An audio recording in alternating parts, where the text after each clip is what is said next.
They called her the High Priestess of Soul. But in the quiet of exile, Nina Simone confessed the truth. I killed Eunice Waymon so Nina Simone could live. This is the story of how a nation's racism created a legend and then destroyed the woman behind it. April 21st, 2003. Carry-le-Rouet, a sleepy coastal town in the south of France. Inside a modest villa overlooking the Mediterranean, a 70-year-old woman sits at an aging piano. Her fingers, once capable of rendering Bach's most intricate fugues with the precision of a surgeon, now tremble slightly as they hover over the keys.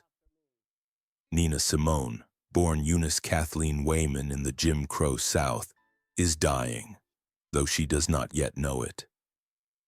The breast cancer that will claim her in less than a week has spread through her body like the racism that spread through her life, invisible but metastasizing, deadly but denied. The house is cluttered with artifacts of a life that never quite made sense. Photographs from Carnegie Hall, 1964, when she commanded audiences with the authority of an empress. Letters from Lorraine Hansberry, James Baldwin, Langston Hughes, the prophets of Black America who recognized in her something both dangerous and necessary. Bottles of wine, half empty.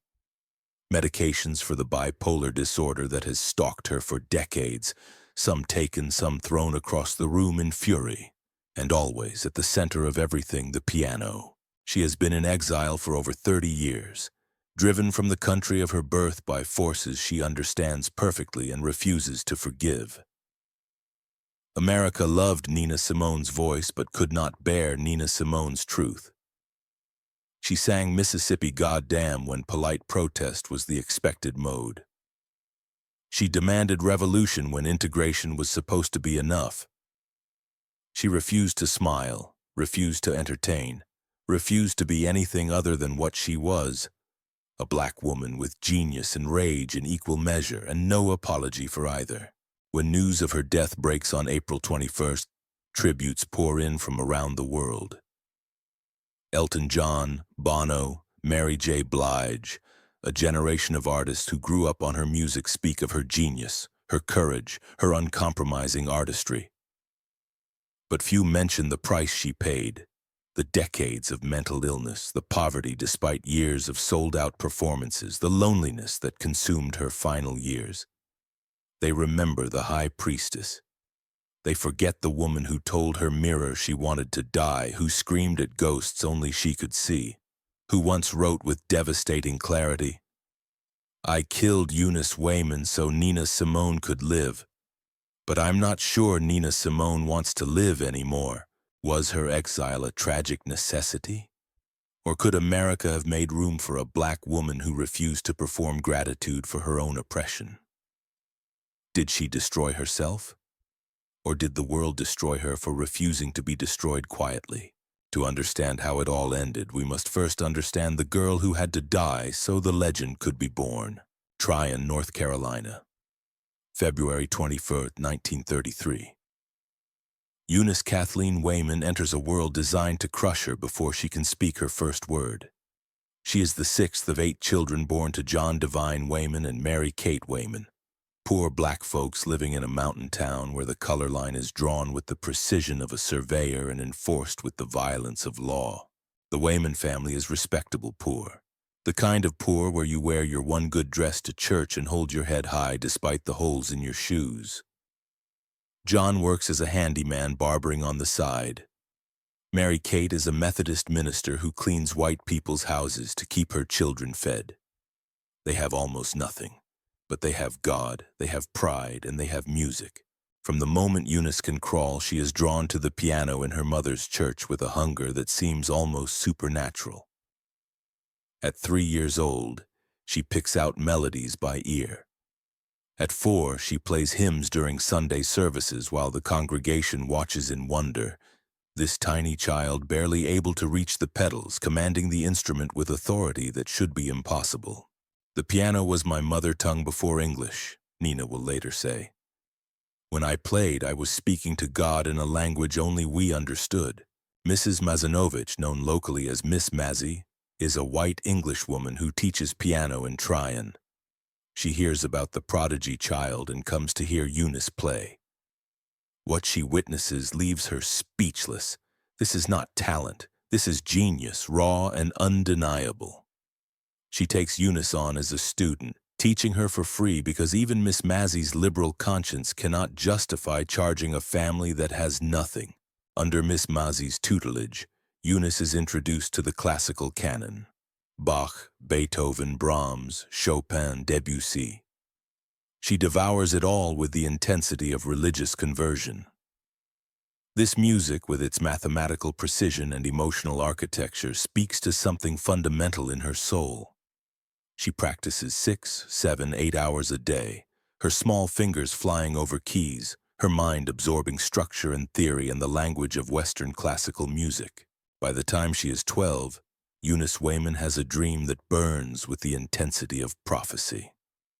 She will become the first black classical concert pianist in America. She will play Carnegie Hall. She will stand on stage and prove that genius has no color, that a girl from Tryon can claim Bach and Beethoven as her birthright just as much as any white person. It is a beautiful dream. It is also, in 1940s America, an impossible one. But Eunice does not know that yet. She still believes in fairness, in meritocracy, and the lie that excellence will be enough. The first crack appears during a recital when Eunice is 12 years old. Her parents have saved every penny to attend, dressed in their church best. They arrive to find their promised front row seats occupied by a white family. The organizers direct them to the back. Eunice, seated at the piano on stage, sees this happening. She refuses to play until her parents are seated in front where they belong. The white organizers are mortified, caught between their racism and their need for the performance. Eventually, furiously, they move her parents to the front row. Eunice plays Bach and Debussy with a controlled fury that makes the audience forget, momentarily, the color of her skin. It is a small victory. It is also a lesson she will carry forever.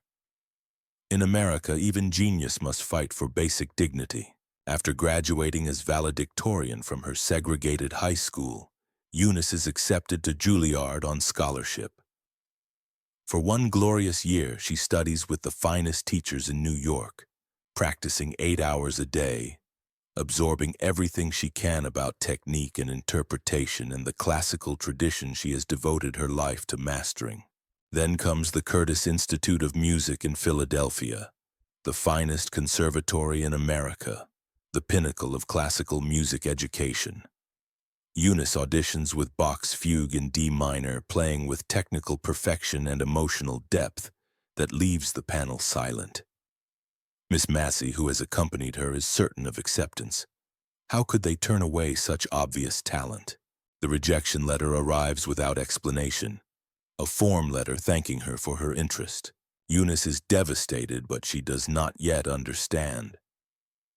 She assumes she was not good enough, that her technique was lacking, that she needs to practice more.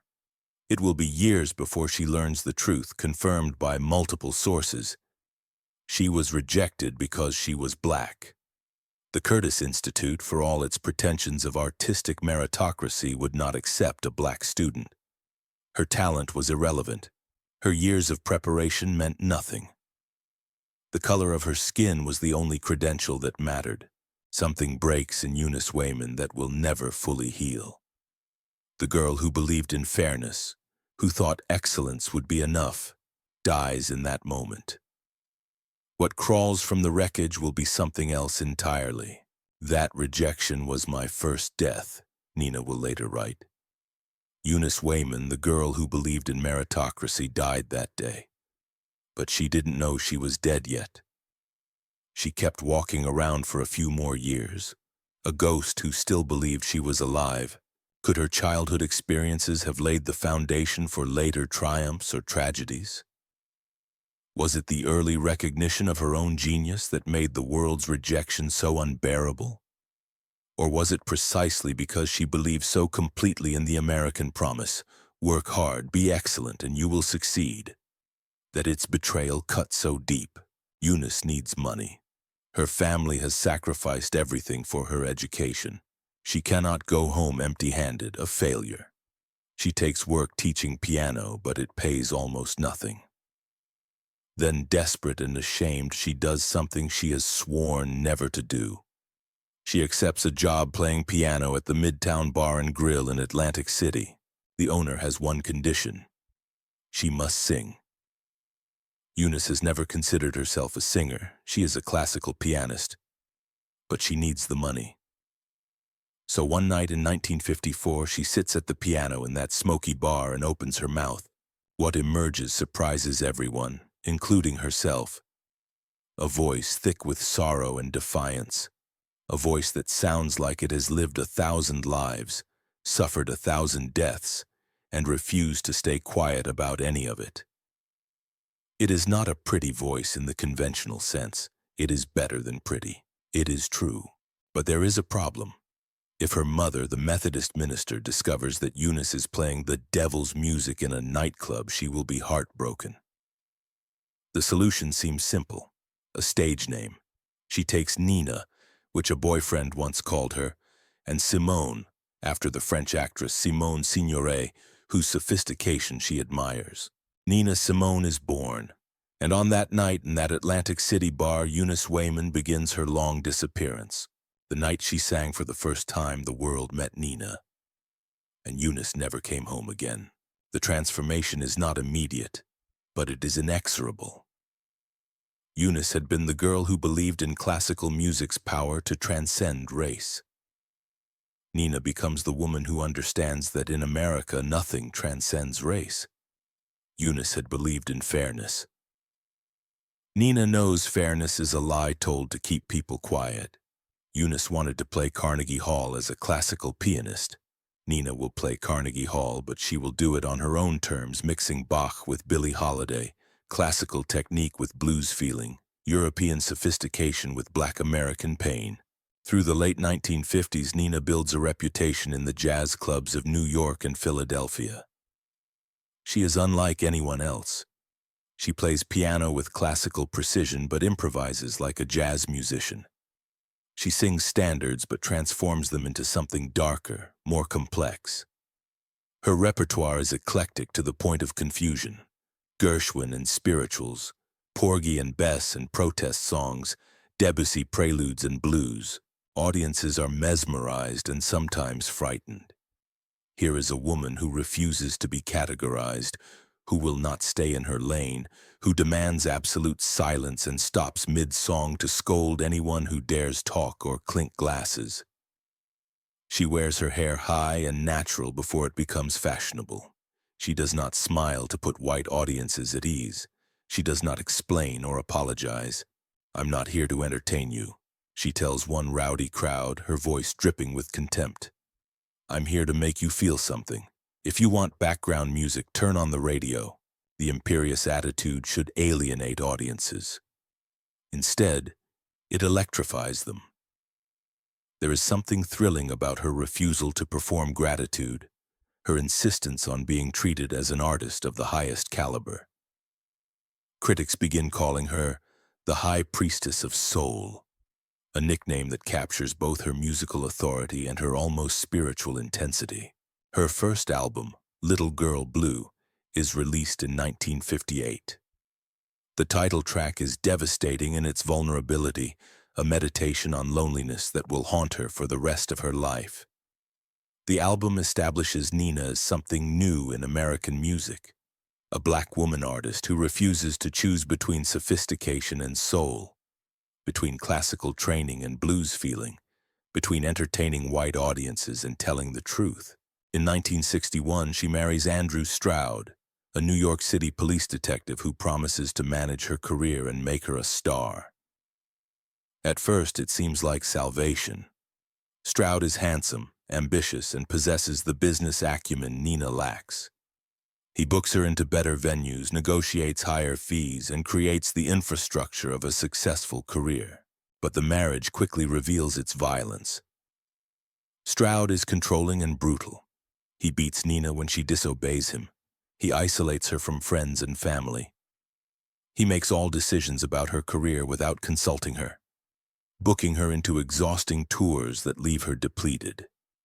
He controls her money, taking a manager's cut and then spending lavishly while Nina herself sees little of her earnings. Nina, already struggling with undiagnosed bipolar disorder, begins to fracture under the pressure. The manic episodes where she cannot sleep for days, where ideas cascade through her mind faster than she can capture them, alternate with depressive crashes where death seems preferable to enduring another moment.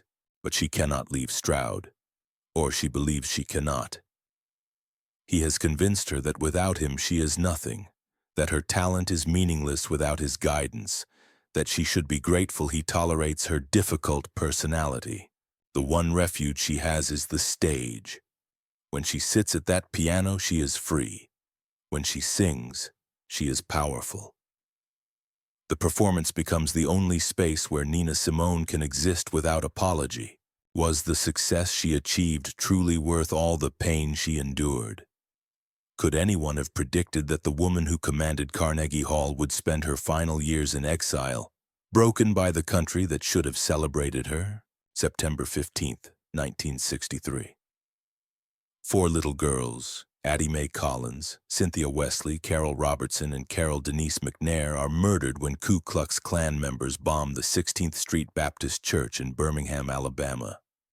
They were attending Sunday school. They were children. Nina hears the news while preparing for a performance. The grief and rage that overtake her are beyond anything she has experienced. For days, she cannot eat, cannot sleep, cannot think about anything except those 4 girls and the evil that killed them. She wants to build bombs herself to exact revenge on the monsters who would murder children in a house of God. Her husband, Lorraine Hansberry, the brilliant playwright who has become Nina's closest friend and spiritual sister, tells her, "Nina, you're not a bomb maker. You're an artist. Do what you do." So Nina sits at her piano. In less than an hour, she writes Mississippi Goddam, a blistering indictment of American racism disguised as an upbeat show tune. The juxtaposition is deliberate and devastating. The melody bounces along cheerfully while the lyrics seethe with fury. It is protest as performance art, rage wrapped in rhythm. When she debuts it at Carnegie Hall in 1964, she announces to the stunned audience, "This is a show tune, but the show hasn't been written for it yet." The song is immediately banned across the southern United States. Radio stations refuse to play it. Record stores send copies back broken in half as a statement. Nina receives death threats. The FBI opens a file on her that will grow to hundreds of pages. She doesn't care. For the first time in her life, Nina Simone is using her platform not to entertain but to tell the truth. She becomes deeply involved in the civil rights movement, performing at rallies and fundraisers, befriending Martin Luther King Jr., Malcolm X, and Stokely Carmichael. She writes For Women, a song about the different ways Black women are degraded in America. She writes To Be Young, Gifted, and Black as a tribute to Lorraine Hansberry after the playwright's death from cancer. But here is the terrible cost. As Nina's political consciousness deepens, her commercial viability evaporates. The music industry wants the high priestess who sings I Put a Spell on You and Feeling Good. Songs that showcase her talent without challenging white comfort. They do not want the revolutionary who tells audiences they are complicit in genocide. Bookings at prestigious venues dry up. Record sales decline. The money that should be flowing to Nina mysteriously disappears, siphoned off by Stroud and unscrupulous promoters. She is being blacklisted, though no one will say so openly. The country that claims to value freedom of speech cannot tolerate a black woman who actually exercises it. Behind all that righteous fury and commanding stage presence, was there an unbearable loneliness that nobody saw? Did Nina understand, even as she sang of freedom, that she was sacrificing her own? The late 1960s bring the full weight of Nina's transformation crashing down. She has become, in the eyes of white America, a dangerous radical. Her support for armed resistance, her friendship with Black power leaders, Her refusal to moderate her message, all of it marks her as a threat. The government surveillance intensifies. The IRS begins investigating her for tax evasion, a common tactic to neutralize politically active black artists. Her phones are tapped. Her concerts are monitored. She is being systematically destroyed by the same country she is fighting to transform. Her mental health deteriorates catastrophically. The bipolar disorder that has lurked beneath the surface now emerges with devastating force. Manic episodes where she believes she can single-handedly change the world alternate with depressive crashes where she cannot leave her bed for days. The medications available in the 1960s are crude and often ineffective. Nina refuses most of them anyway, convinced they will dull her creative edge. Andrew Stroud's abuse escalates. The beatings become more frequent and more severe. He controls every aspect of her life while draining her financially. By 1970, despite years of sold-out performances and hit records, Nina is nearly bankrupt. The money is gone, taken by Stroud and a music industry that has always treated black artists as resources to exploit rather than artists to compensate fairly. In 1971, Nina finally leaves Stroud. The divorce is ugly and public. He fights for control of her assets, her catalog, her future earnings. Nina emerges from it emotionally shattered and financially ruined. She also leaves America, or more accurately, she flees. The country she fought for, that she gave her genius and her sanity to transform, has made clear there is no place for her. She moves first to Barbados, seeking sun and distance from the wreckage of her American life. Then Liberia, drawn by Afrocentric dreams of return. Then Switzerland, seeking stability and medical care. Then France, where she will spend the rest of her life. She is in exile, though for years she refuses to use that word. She tells herself she is traveling, exploring, seeking new audiences. But the truth is simpler and more devastating. America drove her out. The country could not kill her directly, so it killed her career, her finances, her peace of mind, and waited for the rest to follow. She wanted to free her people and lost her freedom. Did this exile mark her downfall? Or was it the only way she could survive? Could any black woman artist who refused to be quiet about America's sins have remained in the country during the 1970s? Or was exile the price of truth-telling? The exile years are long and strange and often heartbreaking. Nina performs sporadically, her legendary status ensuring audiences wherever she goes, but her reputation for being difficult precedes her. She cancels shows. She berates audiences for talking during performances. She exhibits behavior that is later understood as symptoms of untreated bipolar disorder, but in the moment seems simply erratic and unprofessional. There are moments of grace. In 1976, she performs at Montreux Jazz Festival and reminds the world why she matters. Her voice, roughened by age and cigarettes and sorrow, still carries that quality. A sound like suffering transformed into art. She plays Cinnamon, that 13-minute masterpiece of escalating intensity, and the audience sits transfixed as she runs from sin, from God, from herself, the piano thundering like judgment itself. But there are also moments of horror. She is arrested in France for pulling a gun on someone she believes is trespassing. She assaults a record executive she feels has cheated her. She screams at fans, at hotel staff, at anyone who crosses her path. The music press treats her as a tragic figure, a cautionary tale about the dangers of mixing art and politics, of being too black and too angry and too uncompromising. What they refuse to understand is that Nina's difficulty is a rational response to an irrational situation. She gave America everything. She risked her career, her safety, her sanity to tell the truth about racism and oppression. In return, America drove her into exile, stripped her of her wealth, and now mocks her for being angry about it. The journals from this period are devastating. Nina writes about hating herself, about the voices that won't stop, about wondering if she made the wrong choices. She writes to Lorraine Hansberry, dead for over a decade, long letters about loneliness and regret that will never be sent. She writes heartbreakingly, "I killed Eunice Waymon so Nina Simone could live. But I'm not sure Nina Simone wants to live anymore. She is profoundly isolated. Her daughter Lisa is estranged, traumatized by years of witnessing her mother's mental illness and unable to provide the support Nina desperately needs. Friends from the movement years have scattered or died. Nina is alone with her genius and her pain and her piano. Yet she continues. Even in exile, even diminished, she keeps performing. Because the music is all she has left, the only thing that still makes sense. When she sits at that piano, she is not a mentally ill woman living in exile. She is the High Priestess, and for 90 minutes she is exactly who she was meant to be. Can anyone ever truly escape from the shadow of their darkest moments? Can a woman who has given everything to revolution ever find peace?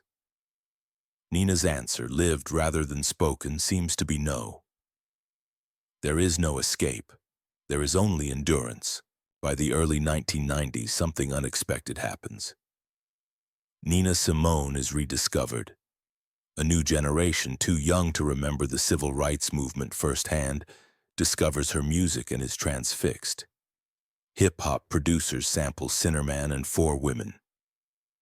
Young singers cite her as an influence. Lauryn Hill, Erykah Badu, Alicia Keys all claim her as a spiritual mother. In 1993, she publishes her autobiography, I Put a Spell on You. The book is unflinching in its honesty about her struggles with mental illness, domestic violence, and political persecution. Some critics suggest she is exaggerating, that her illness has distorted her memories. But those who know the history, the FBI files, the blacklisting, the systematic destruction of radical black artists, know she is telling the unvarnished truth. She settles permanently in Carry-le-Rouet in southern France. It is a small coastal town, quiet, far from the spotlight that once illuminated and burned her. She lives modestly in a villa overlooking the Mediterranean. Her finances are managed by others after decades of exploitation have left her with almost nothing. Despite a career of sold-out concerts and hit records, her health declines.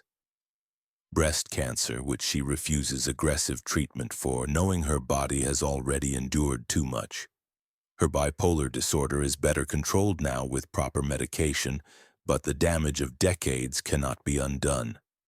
Yet there is a peace in these final years that she rarely found before. She is far from America, the country that created and destroyed her. She can simply be. She still performs occasionally, though the venues are smaller, the audience is more niche. But when she sits at that piano, something transcendent happens. The years fall away. She is not an old woman dying of cancer in exile. She is Nina Simone, speaking her mother tongue, and for as long as the music lasts, she is free. There are reconciliations. Lisa, her daughter, cautiously reconnects, trying to build a relationship with the mother who was often absent or frightening during her childhood. They will never have an easy relationship. There is too much pain, too much trauma. But there is love, complicated and hard-won. Were these final decisions? To live in exile? To reject reconciliation with America? To remain defiant even as her body failed? Acts of surrender or courageous acts of self-preservation? Was Nina's withdrawal from her birth country a recognition that some battles cannot be won? Or was it a kind of victory, a refusal to let America claim her death the way it claimed her prime? April 24, 2003. Nina Simone dies in her sleep in Carry-le-Rouet. She is 70 years old. The official cause is listed as natural causes, breast cancer. But those who loved her understand a deeper truth. Nina Simone died of America. She died of a racism that told a genius child she was not good enough. She died of an industry that exploited her talent while denying her fair compensation. She died of a government that surveilled and persecuted her for demanding justice. She died of a country that could not make room for a black woman who refused to perform gratitude for her own oppression. The tributes pour in immediately. Musicians, activists, and fans worldwide mourn her passing. Mary J. Blige says, "Nina taught us that being black and being woman was something to be proud of, not something to hide." The New York Times runs a lengthy obituary that catalogs her musical achievements while giving insufficient attention to the political activism that defined her life and destroyed her career. At her funeral in France, they play a recording of "Here Comes the Sun." Nina's voice, rough and weary but still luminous, fills the small church. Those who loved her weep not just for her death but for the life she was forced to live. The genius that was rejected, the revolution that was punished, the woman who gave everything and received exile in return. But questions linger, uncomfortable questions that implicate systems rather than individuals. Why was Nina Simone, one of the most talented musicians America ever produced, allowed to die in exile and poverty? Why did the country that benefited from her genius do so little to support her when she needed it? Why was a woman who dedicated her art to freedom forced to spend her final decades far from home? Was her death as straightforward as reported, or were powerful hidden forces involved? Not conspiracy or murder, but the deeper truth that America killed Nina Simone slowly, systematically over decades. The Curtis Institute rejection that scarred her was racism. The exploitation by Andrew Stroud was patriarchy weaponized against a vulnerable artist. The blacklisting that ruined her career was political persecution. The mental illness that tormented her was exacerbated by decades of trauma and abuse and being gaslit by a society that insisted her anger was irrational. Nina Simone didn't die of cancer. She died of fighting battles that should never have been hers alone to fight. In the years following her death, Nina's legacy undergoes a remarkable transformation. The music industry that marginalized her during her lifetime now eagerly profits from her catalog. Feeling Good becomes ubiquitous, used in films and commercials, introducing her to new generations who know nothing of Mississippi Goddam or the price she paid for her truth-telling. In 2015, Netflix releases What Happened, Miss Simone, a documentary that introduces her to a global audience. The film is unflinching in its portrayal of her mental illness and the abuse she suffered, but also celebrates her uncompromising artistry. Viewers emerge understanding they have witnessed something rare, a complete human being, flawed and brilliant and absolutely herself. In 2018, she is inducted into the Rock and Roll Hall of Fame.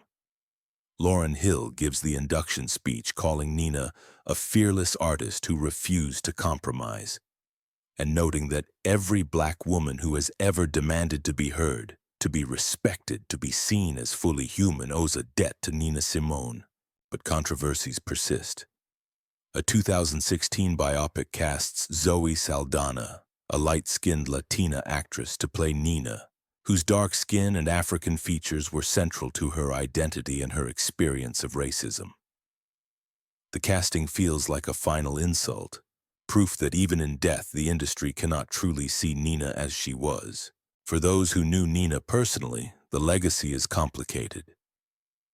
Lisa Simone Kelly speaks of the terror of living with a mentally ill parent, but also of the pride she feels in her mother's courage.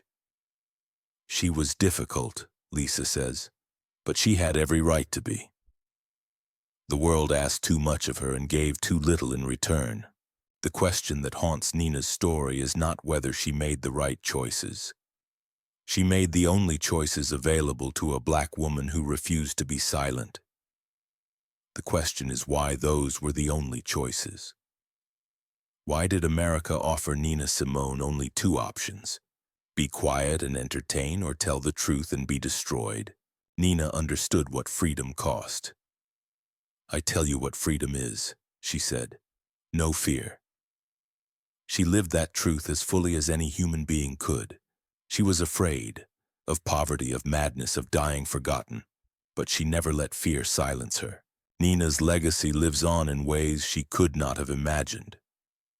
When Beyoncé performs at Coachella and creates a show celebrating Black culture unapologetically, Nina's spirit is there.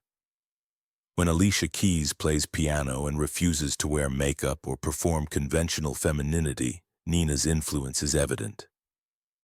When activists march and demand justice, they walk roads Nina helped pave. But the legacy is also in the warning. Nina Simone showed us what happens when a Black woman refuses to be anything less than fully human. She showed us the price of truth-telling in a society built on lies. She showed us that genius is not enough, that excellence will not save you, that sometimes the world would rather destroy you than face what you reflect back to it. She sang of freedom until it killed her.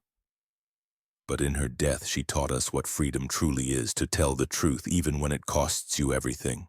An artist's duty is to reflect the times, Nina said.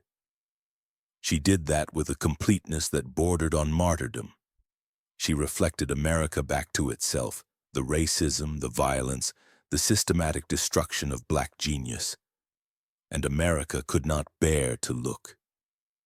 So it exiled her, impoverished her, drove her mad, and waited for time to finish what persecution began. But Nina had the last word. Her music endures, outliving her enemies, outlasting the systems that tried to silence her. When young activists play Mississippi Goddam at protests in 2020, the song sounds as urgent as it did in 1964. When singers cover Feeling Good, they are channeling not triumph but defiance, not joy but the determination to claim joy in a world designed to deny it. Nina Simone was not a cautionary tale. She was a prophet, and we are still living in the world she tried to warn us about. I killed Eunice Waymon so Nina Simone could live, she confessed. And in that killing, in that transformation forced upon a genius child by a racist country, we see the terrible alchemy of American racism, how it takes the most brilliant among us and demands they destroy themselves to survive. Eunice believed in fairness. Nina knew better. Eunice wanted to play Bach in concert halls. Nina ended up playing Mississippi Goddam in Exile. Which one won? Neither. Both died. One in Philadelphia when Curtis Institute slammed its doors. One in Carrie-LaRue when the cancer finally spread beyond healing. What lived on was the music, the fury, the absolute refusal to perform gratitude for oppression. Rest in power, Nina. You told us what freedom is. You showed us what it costs. You sang until your voice became the voice of everyone who ever refused to be quiet in the face of injustice. You were difficult and demanding and absolutely right about everything. The High Priestess is gone, but her prophecy remains. If America couldn't make room for Nina Simone, what chance does any Black woman have of being both brilliant and free? How many geniuses will we exile before we learn that telling the truth should not be a death sentence?